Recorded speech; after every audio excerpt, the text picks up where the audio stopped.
Wali Kota Bandar Lampung Eva Dwiana meresmikan selesainya pembangunan Stadion Mini Kalpataru di Kecamatan Kemiling dengan dilengkapi jogging track hingga kafetaria.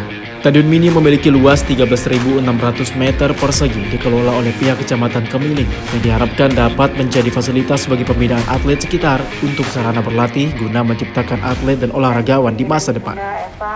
Stadion Mini Kalpataru Kemiling ini dilengkapi dengan fasilitas tribun utama, tribun penonton, tribun transit, gazebo, lapangan parkir, gapura, dan jogging track.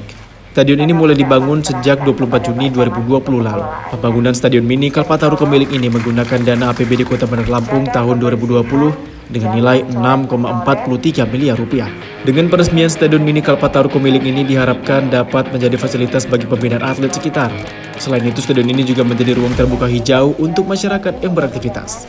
Stadion Mini Kalpataru akan dikelola oleh Kecamatan Kemiling melalui camat dan tetap menjaga kebersihan lingkungan stadion agar tidak dicoret-coret dan tetap terlihat bersih. Pengelolaan Stadion Mini Kalpataru akan ditata lebih baik lagi mulai dari penataan pedagang dan pejalan kaki sekitar, sehingga Stadion Mini Kalpataru akan menjadi stadion mini yang indah dan rapi. Tidak hanya di 2 kecamatan saja, tapi semua kecamatan di kecamatan yang ada di Kota Bandar Lampung bisa punya stadion mini seperti ini. Dan juga benar berharap kepada masyarakat supaya menjaga kebersihan, jangan mencoret-coret, supaya keindahan dari stadion ini tetap kita jaga. Karena kalau keindahan stadion semuanya nyaman juga kita berolahraga. Dan mudah-mudahan kalau semua kecamatan punya stadion ini, tadi kata Kepala Dinas PU, untuk ini juga mengurangi kemacetan yang ada di Kota Bandar Lampung. Dari Bandar Lampung, Pujiansyah, TV One mengabarkan.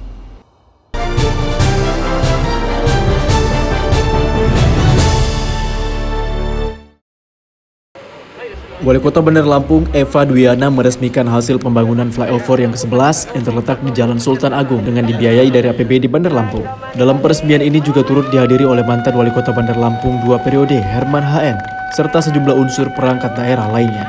Flyover ini dibangun untuk memperlancar dari dan keluar Bandar Lampung sebab jalan ini merupakan akses utama menuju bypass dan jalan tol Trans Sumatera. Flyover Sultan Agung ini memiliki bentang panjang sekitar 262 meter dan lebar 10 meter. Dengan anggaran biaya 34 miliar bersumber dari APBD tahun 2020. Mural flyover Sultan Agung kali ini mengusung tema pop art tropical dengan lukisan bunga-bunga dan mengangkat kebudayaan Lampung seperti tapis, penari menggunakan pakaian adat, dan lainnya. Dalam wawancaranya, Eva Dwiana menyampaikan rasa terima kasih kepada Herman HN atas kepemimpinannya selama 2 periode telah melakukan berbagai pembangunan di Kota Bandar Lampung. Setidaknya kini sudah ada 11 jembatan layang dan 1 underpass yang telah dibangun di Kota Bandar Lampung. Eva pun akan melanjutkan pembangunan dan mempercantik Kota Bandar Lampung sebagai wajah ibu kota Provinsi Lampung. Kalau PAD kita mencukupi, insya Allah kita ada pembangunan flyover lagi. Mudah-mudahan nanti pembangunan flyover yang ke depan untuk mengurangi juga kemacetan yang ada di Kota Bandar Lampung. Yang di Kumaharjo seperti apa? Ya, insya Allah. Kalau PAD, apa yang nggak bisa kita tingkatkan? Semuanya program yang memang sudah ada, kita lanjutkan sama superstamnya juga ada. Flyover yang tercantik nih Bunda, yang bagus Bunda. Ada rencana nggak sih Bunda buat warga Car Free Day Bunda di sini Bunda? Boleh, Car Free Day di sini nggak jadi masalah. Apalagi nanti mungkin awalnya bulan puasa akan kita tutup sementara supaya masyarakat bisa menikmati yang ada flyover cantik. Dari Bandar Lampung, Pujiansyah, TV One mengabarkan.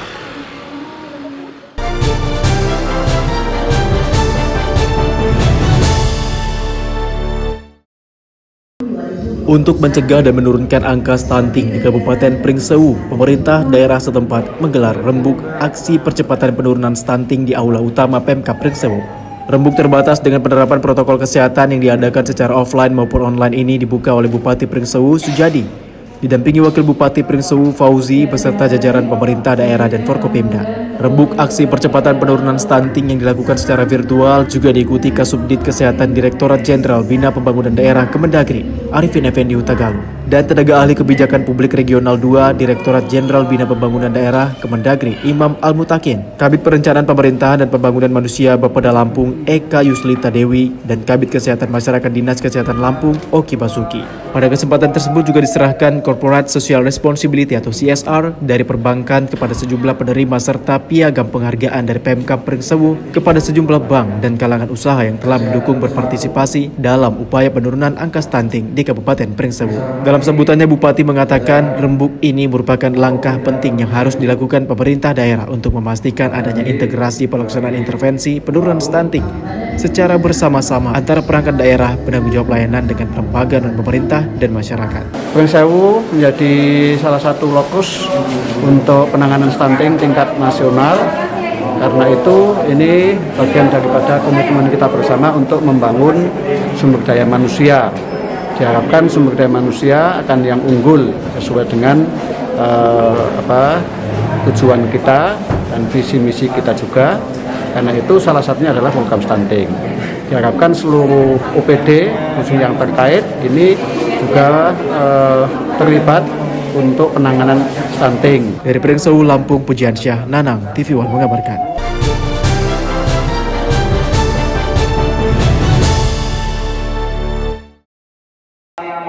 Kepengurusan Dewan Perwakilan Daerah atau DPD Gabungan Pengusaha Kontraktor Nasional Indonesia atau GAPEKNAS periode tahun 2020-tahun 2025 dilantik.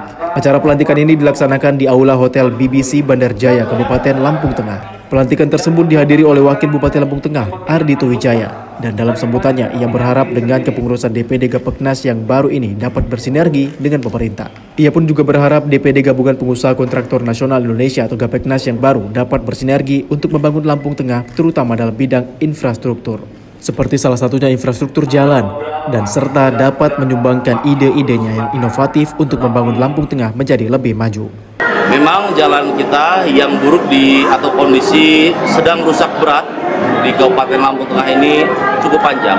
Dari 1.343 km jalan kita, 495-nya dalam kondisi rusak berat, kemudian 313-nya dalam kondisi belum terbangun secara baik. Hadirnya para pengusaha-pengusaha muda ini tentunya mempunyai peran. Harapan kami dengan ide-ide yang ada di mereka bisa memberikan masukan kepada pemerintah daerah di tengah kondisi susahnya ekonomi negara kita, di tengah pandemi COVID-19. GAPEKNAS akan berusaha semaksimal mungkin untuk membantu pemerintah Kabupaten Lampung Tengah membangun ekonomi melalui infrastruktur khususnya Kabupaten Lampung Tengah dan mewujudkan Kabupaten Lampung Tengah menjadi salah satu kabupaten terbaik di Provinsi Lampung dan bermanfaat bagi masyarakat khususnya Kabupaten Lampung Tengah dan mewujudkan Lampung Tengah berjaya. Dari Lampung Tengah, Lampung, TV One mengabarkan.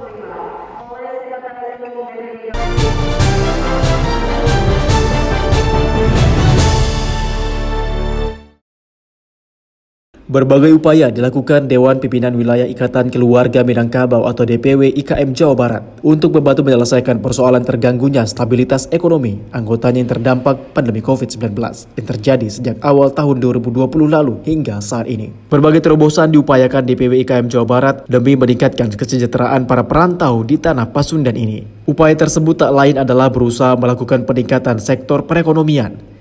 Di antaranya rencana pemberian pinjaman modal yang sedang disusun regulasinya. Bagi perantau Minang Jawa Barat, suntikan modal dalam bentuk pinjaman yang sedang diupayakan tersebut sangat penting artinya. Mengingat anggota IKM Jabar mayoritas adalah para pedagang yang terdampak COVID-19.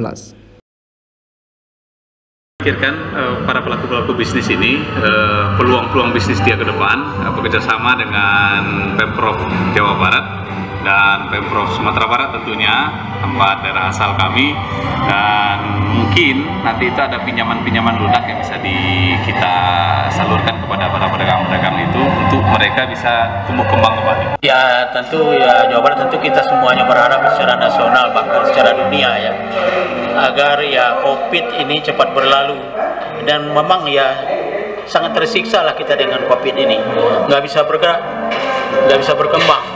Ini barangkali yang ya kita sama-sama berdoa lah supaya ini ya COVID ini cepat berlalu gitu. Berdasarkan data statistik di Jawa Barat tahun 2016, jumlah perantau Minang di Jawa Barat berjumlah 1,2 juta orang. Sedangkan di Bandung Raya terdapat 420.000 orang perantau. Tentunya selama ini mereka turut memberikan distribusi di sektor ekonomi termasuk pajak. Namun karena pandemi COVID-19, ekonomi mereka pun terganggu.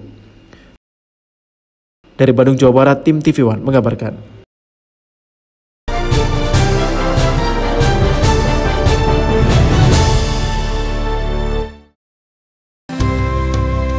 Pandemi ini memang mengubah kehidupan lama kita. Namun, kondisi ini bukan berarti bisa melenyapkan harapan dan cita-cita kita begitu saja. Selalu ada jalan untuk kita melangkah maju. Karena itu, mari jadikan Ramadan kali ini sebagai semangat kita untuk pulih, mengejar kembali ketertinggalan dengan beradaptasi, saling mendukung untuk mengembangkan berbagai ide kreatif, serta saling menguatkan dan memotivasi diri untuk tidak menyerah pada keadaan. Ada banyak tantangan dan kendala di dalam kehidupan normal baru semasa pandemi ini. Tapi insya Allah dengan perjuangan bersama kita dapat melalui tantangan dan kendala tersebut dengan baik. Selamat menjalankan ibadah Ramadan 1442 Hijriah. Ramadan hadir dengan penuh berkah. Syukur atas segala nikmat yang telah diberikan. Meski masih di tengah pandemi COVID-19, Ramadan harus kita jalani dengan penuh keimanan. Semoga di bulan ini kita semua mendapatkan keberkahan yang melimpah. Ingat, tetap patuhi protokol kesehatan. Selamat menjalankan ibadah puasa.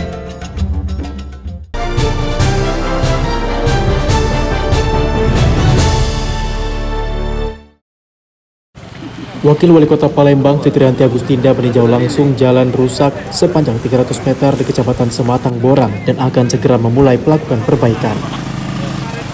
Ruas Jalan Padat Karya, Kelurahan Sri Mulia, Sematang Borang, rusak dan berlubang sepanjang 300 meter sehingga menyulitkan pengendara yang melintas.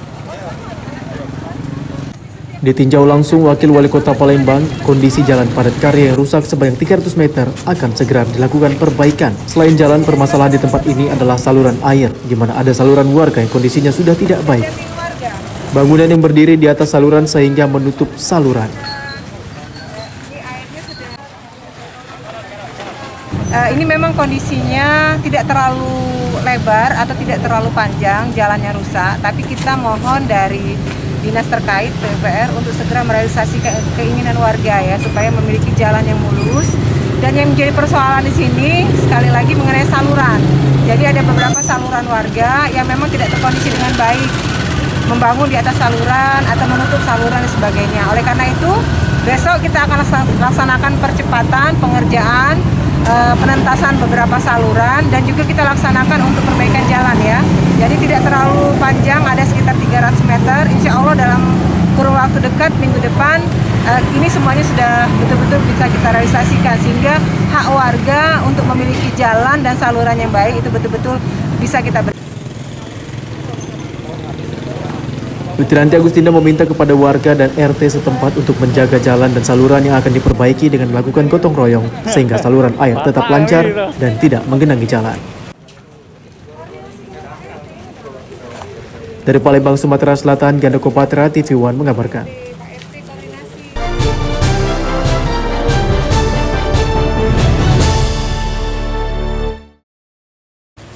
Wakil Wali Kota Palembang Fitrianti Agustinda bersama Bujang Gadis Kota Palembang menebar 10.000 benih bibit ikan tembakang dan ikan nila di Sungai Musi untuk menjaga ekosistem di Sungai Musi. Penebaran benih ikan dilakukan Wakil Wali Kota bersama Bujang Gadis Palembang di hulu Sungai Musi dengan menggunakan bus air dari dermaga Benteng Kuto Besak. 10.000 bibit ikan tembakang dan ikan nila yang dilepaskan di perairan Sungai Musi, tepatnya di depan dermaga kantor Dinas Perhubungan Kota Palembang. Usai menebar bibit ikan, Fitrianti mengatakan dengan melibatkan para bujang gadis Palembang melakukan penebaran bibit ikan ini, diharapkan para anak muda atau kaum milenial di Kota Palembang bisa ikut menjaga ekosistem Sungai Musi sehingga generasi selanjutnya bisa menikmati ikan khas Kota Palembang. dengan ikut terlibatnya BGP akan memacu, akan memotivasi kaum muda yang lain, remaja muda-muda yang lain untuk melaksanakan kegiatan yang sama. Sehingga nantinya aktivitas yang seperti kita lakukan ini betul-betul menjadi semacam kebiasaan bagi seluruh masyarakat, baik itu anak-anak muda untuk melaksanakan penebaran bibit ikan ataupun kegiatan positif yang lain. Ada 10.000, ikan nilam ada 8.000, ikan tembakang 2.000. Ya, mudah-mudahan lah. Jadi hari ini itu sangat bermanfaat terutama bagi anak-anak muda zaman sekarang. Ini benar-benar positif sebenarnya Kak ya, karena kan kita juga selain menebar benih ikan, di sini kita juga belajar mengenai jenis ikan yang ada di Sungai Musi ini sendiri. Tadi menebarkan ikan apa saja? Ikan tembakang sama ikan nilam. Nilam. Iya. Kalau ikan favoritnya ikan apa biasa dimakan? Kalau ikan sungai, favorit saya ikan nila. Penebaran benih ikan dilakukan pemerintah Kota Palembang setiap bulan untuk menjaga agar ikan-ikan di perairan Sungai Musi tetap terjaga kelestariannya. Dari Palembang, Sumatera Selatan, Ganda Kopatra, TV One mengabarkan.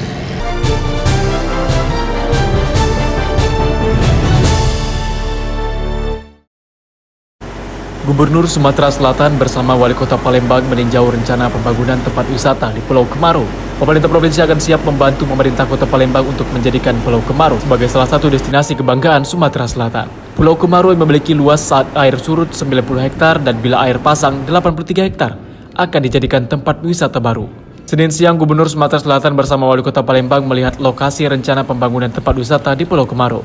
Selain telah ada bangunan bungalow dan dermaga, Pemkot Palembang terus melakukan pengerjaan penimbunan rencana tempat wisata yang terletak di ujung Pulau Kemaro. Untuk mewujudkan Pulau Kemaro sebagai destinasi wisata, Gubernur Sumatera Selatan akan membantu pemerintah Kota Palembang. Tapi paling tidak tahun ini kita membantu untuk ini bisa menjadi tujuan dulu, wisata. Jadi apakah itu dalam grand design-nya wisata pantai, apa olahraga pantai atau apapun sebutannya, apapun kita akan bantu untuk memfasilitasi ini. Mudah-mudahan ini akan menjadi kebanggaan bagi warga Palembang khususnya dan Sumsel pada umumnya. Demikian ya. Terima kasih sekali, beliau begitu perhatian terhadap Kota Palembang khususnya di destinasi ini. Pribadi pemerintah kami ucapkan terima kasih. Mudah-mudahan impian kita untuk mengoptimalkan destinasi pariwisata di Pulau Kemaro ini dapat terwujud. Yang ada kan tempat anak-anak main pasir dulu di sini. Nah, ketika sudah ini kan cukup luas, yang kurang lebih 350 meter, kelebaran 100 meter. Untuk mendukung destinasi Pulau Kemaro, pemerintah rencananya akan membangun jembatan sehingga mempermudah akses pengunjung untuk datang ke Pulau Kemaro. Dari Palembang, Sumatera Selatan, Ganda Kopatra, TV One mengabarkan.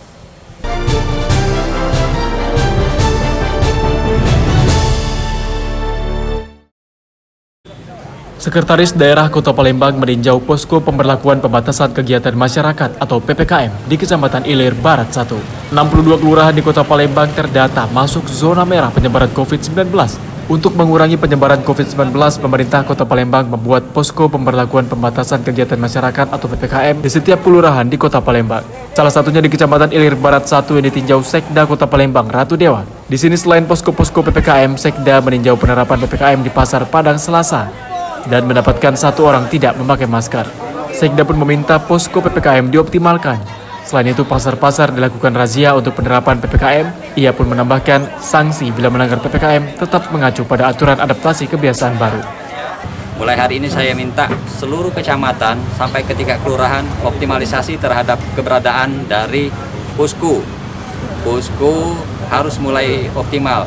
Mulai hari ini setiap pasar harus diadakan razia. Razia termasuk titik-titik pasar yang tersebar di seluruh kecamatan. Mulai pagi ini saya minta tadi Pak Kasat dibagi per zona, nanti terus grupnya dibagi, diadakan patroli rutin pagi, siang, malam, khusus di beberapa pasar termasuk di beberapa kerumunan. Saya sudah minta tadi dengan Pak Kasat Pol PP. Sanksinya Kak, ada nggak? Kenapa? Sanksi. Untuk sanksi teman-teman sekalian, kita tetap mengacu kepada perwali yang sebelumnya, adaptasi kebiasaan baru. Jumlah posko PPKM di Kota Palembang sebanyak 107 posko yang ada di tingkat kelurahan. Diharapkan dengan dioptimalkannya posko ini dapat meminimalisir penyebaran COVID-19.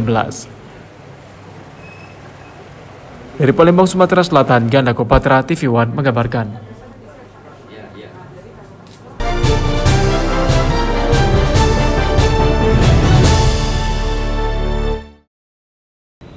Kapolda Sumatera Utara Irjen Pol Panca Putra Simanjuntak himbau warga Sumut untuk tidak mudik lebaran guna meminimalisir ruang gerak masyarakat sebagai upaya memutus penyebaran COVID-19.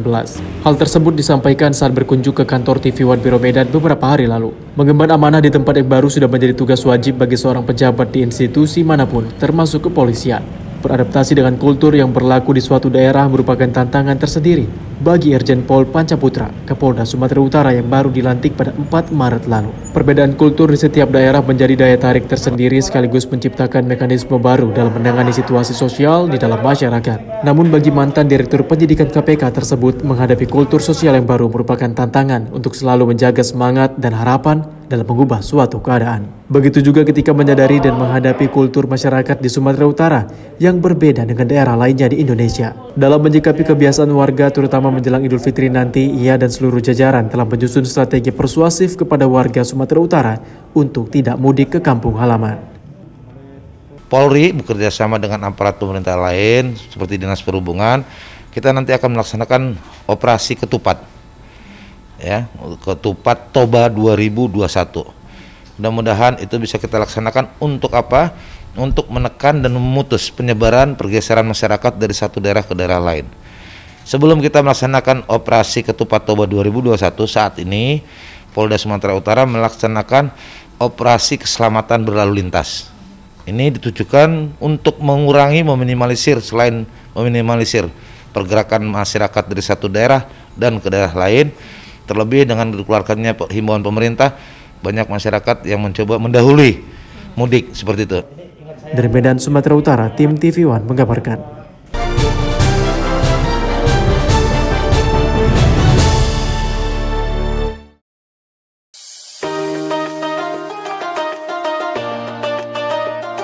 Assalamualaikum warahmatullahi wabarakatuh. Saya Kapolres Musi Banyuasin mengucapkan selamat menunaikan ibadah puasa 1442 Hijriah. Semoga di masa pandemi COVID-19 ini kita tetap diberikan kesehatan oleh Allah Subhanahu wa Ta'ala. Amin ya rabbal alamin. Marhaban ya Ramadan.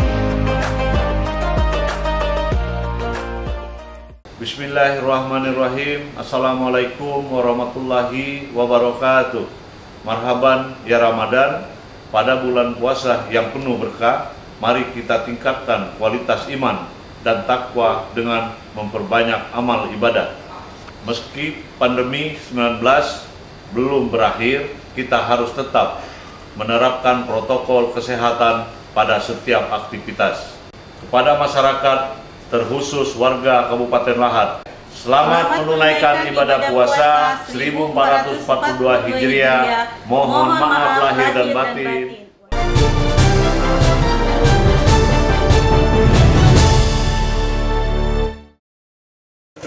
Ratusan anggota TNI Angkatan Darat melaksanakan program Tentara Manunggal Membangun Desa di Musi Banyuasin, Sumatera Selatan. Para TNI Angkatan Darat ini sambil menunaikan ibadah puasa tetap bekerja demi melaksanakan pembangunan yang ada di pelosok desa. Tanpa kenal lelah, walau sambil menjalankan ibadah puasa di bulan suci Ramadan, ratusan anggota TNI Angkatan Darat dari Komando Distrik Militer atau Kodim 0401 Musi Banyuasin terus bekerja demi membangun sebuah jembatan penghubung 27 desa di Kecamatan Lalan, Musi Banyuasin, Sumatera Selatan. Para anggota TNI Angkatan Darat ini tengah menjalankan amanat rakyat, yakni tengah melaksanakan program Tentara Manunggal Masuk Desa atau TMMD yang ke-111 di tahun 2021. TMMD yang ke-111 ini merupakan program Tentara Manunggal membangun desa terbesar dalam sejarah. Syukur alhamdulillah pra-TMMD dalam hal ini yang sudah dilaksanakan oleh Kodim 0401 kerjasama dengan Pemkab Banyuasin sampai dengan hari ini sudah mencapai 35% dari target proyek yang harus kita laksanakan. Saya merasa cukup senang, cukup bangga dan bersyukur sekali karena kan sinergitas antara TNI dan Pemkab serta khususnya adalah masyarakat di Kecamatan Lalan ini sangat-sangat baik sekali, sehingga proyek kegiatan TMMD ini bisa sampai sesuai dengan rencana yang kita tentukan. Rencananya, ratusan anggota TNI Angkatan Darat ini yang sedang menjalankan program Tentara Manunggal Membangun Desa akan terus bekerja walaupun tengah menjalankan ibadah puasa demi membantu kesejahteraan rakyat. Dan rencananya TMMD ke-111 ini akan berakhir pada bulan Juli mendatang. Dari Musi Banyuasin, Sumatera Selatan, Puja Kusuma, TV One mengabarkan.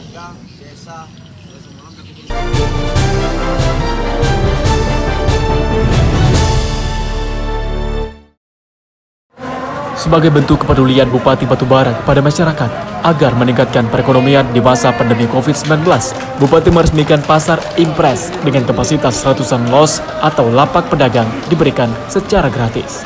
Peresmian Pasar Impres yang terletak di Jalan Rakyat Kecamatan Tanjung Tiram, Batubara ini ditandai dengan pengguntingan pita serta penandatanganan prasasti oleh Bupati Batubara Zahir. Dalam peresmian tersebut turut dihadiri Kepala Dinas Koperindak Ahmadan Khoir dan Ketua Kadin Batubara Oka Faisal Abdul Jalil. Pasar yang dibangun atas bantuan Kementerian Perdagangan dan Industri ini dapat menampung sebanyak 208 pedagang dan diprioritaskan kepada para pedagang yang sebelumnya berdagang di pinggir jalan agar lebih tertib. Nantinya pemerintah Batubara juga akan membangun pasar di tempat lainnya dengan harapan masyarakat dapat berdagang di tempat yang layak dan tidak mengganggu ketertiban umum. Selain meresmikan pasar, dalam kesempatan tersebut Bupati Batubara juga memberikan santunan kepada ratusan anak yatim, kaum duafa, dan lansia. Jual di pinggir jalan mengganggu lalu lintas masyarakat dan kasihan para pedagang itu kena panas. Nah, kita buat ke tempat yang layak, dapat bantuan dari Kementerian Perdagangan Industri. Terima kasih Pak Menteri atas bantuannya. Dan tahun depan juga kita dibantu lagi dari kementerian, tapi kita arahkan ke sebelah atas benang beras. Ini hampir 200 lebih. Mudah-mudahan jalan sana sudah habis lah, habis. Tinggal kita mikir yang tengah-tengah ini, pedagang tengah ini. Ini kita mohon juga nanti menteri, melalui menteri ya, dagangan. Kalau ada sisa APBD nanti ya pakai APBD. Kalau nggak ada kita minta dari pusat. Dari Batubara, Sumatera Utara, tim TV One mengabarkan.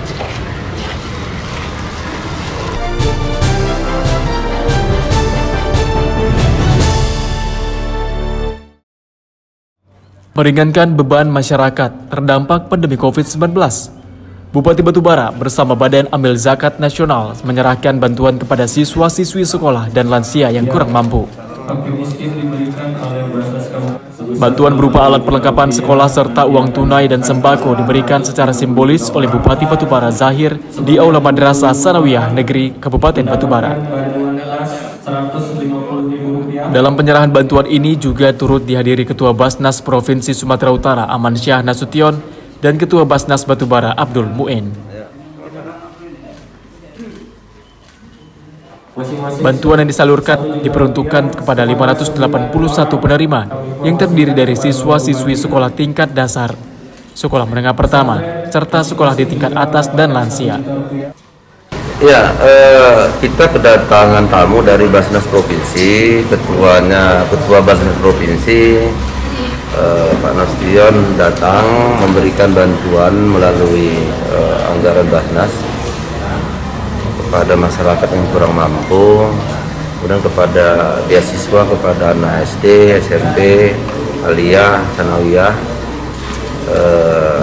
di masyarakat Kabupaten Batubara. Jadi hari ini kegiatan pemberian itu, alhamdulillah ini wajib kita syukuri perhatian dari Basnas Provinsi kepada masyarakat Kabupaten Batubara. Ini termasuk untuk menangani COVID-19 ini Pak bantuannya? Iya, termasuk dia menanggulangan masalah dampak COVID-19 di Batubara. Ini perhatian dari Basnas Sumut yang selalu, bukan ini saja, sebelum-sebelumnya sudah banyak. Ini adalah sinergi program Basnas Provinsi Sumatera. Dari Batubara, Sumatera Utara, tim TV One mengabarkan.